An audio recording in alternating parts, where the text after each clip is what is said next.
All right, hello. My name is John Hanson. This is my culture and context presentation. I was assigned Chapter 9, and today I'm going to talk about cultural imperialism. We're going to go over what that means. We're going to look at the different points of view on it, a couple examples, and then I'm going to go over my discussion questions. So, what is cultural imperialism? Cultural imperialism occurs when local cultures are imposed and sometimes dominated by larger, typically Western cultures.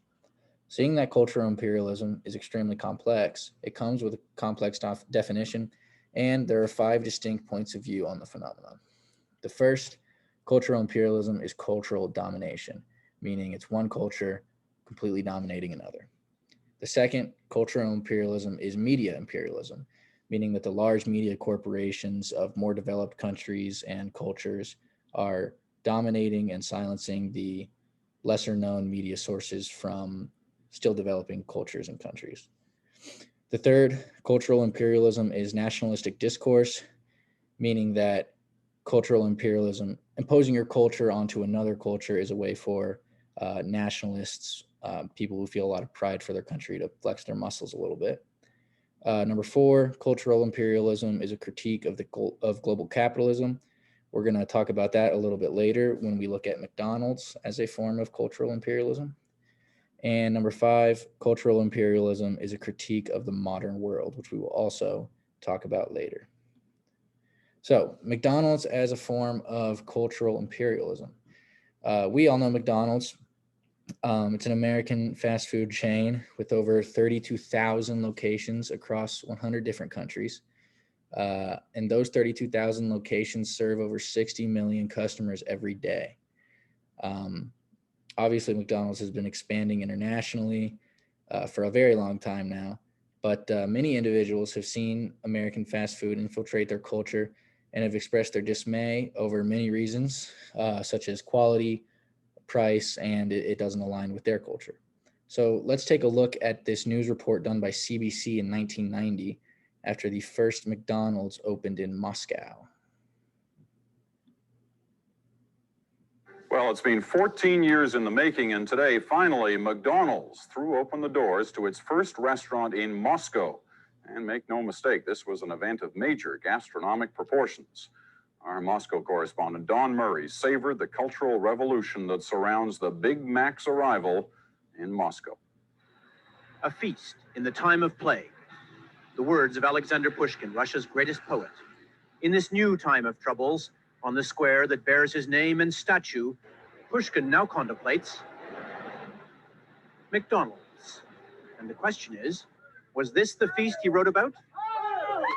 They opened what may be the world's largest hamburger stand this morning, and Pushkin's descendants crowded in.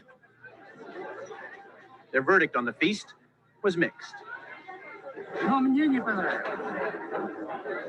don't like it at all, he says. It's not Russian. It's very beautiful, but I expected more, I think.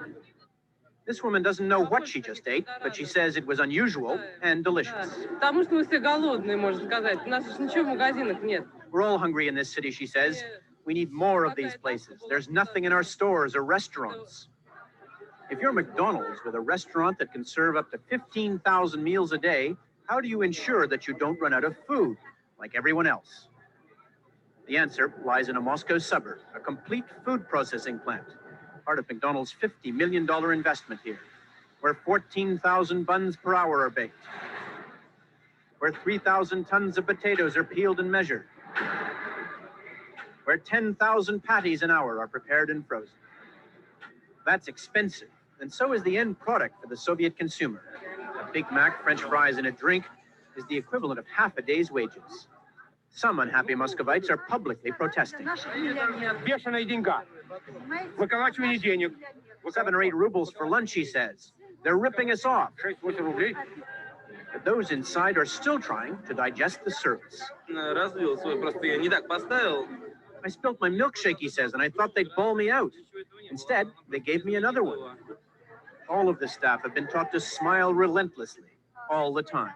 I smile to anybody and they say, oh, what's wrong? What's wrong? I wonder what has happened. Why they smile? They think that I'm laughing at them. And so, on this day, when cameras jostled and public relations triumphed, The head of McDonald's Canada, the prime mover in this joint venture, waxed lyrical, invoking Pushkin himself. I think he'd probably write a magnificent poem saying that it's, in this day and age, it's nice when the people can come out and get meat, bread, potatoes, and milk of the highest quality. What Pushkin did write was this: happiness can only be found in communal pursuits. They started lining up this morning at 4 o'clock. Happiness today in Moscow lay in the communal pursuit of a Big Mac. Don Murray, CBC News, Moscow. So clearly, as you can see, even in Soviet Russia, American culture is being imposed through McDonald's and through our fast food industry, and the locals there seemed pretty displeased about it. The one man was complaining about a meal being 7 or 8 rubles. The others didn't even know what they were eating. So cultural imperialism may not always be a good thing. Well, it's been 14 years in. So the message being sent. I found that the message being sent was best put by Kimberly Ann Surin from Penn State University. She said that the message expressed is that having McDonald's in your country means you're like the Americans, big, successful, and powerful. This is a clear example of cultural imperialism. And down here, I have a couple of those perspectives we covered that I feel check boxes in this example. It's a critique of global capitalism and greed. Obviously, McDonald's was already successful in the United States and instead decided to go international, and as a result are impeding on other people's cultures and participating in cultural imperialism.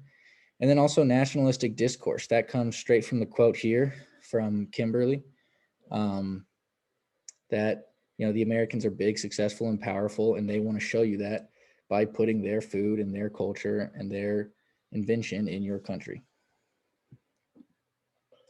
But not everything from cultural imperialism is bad.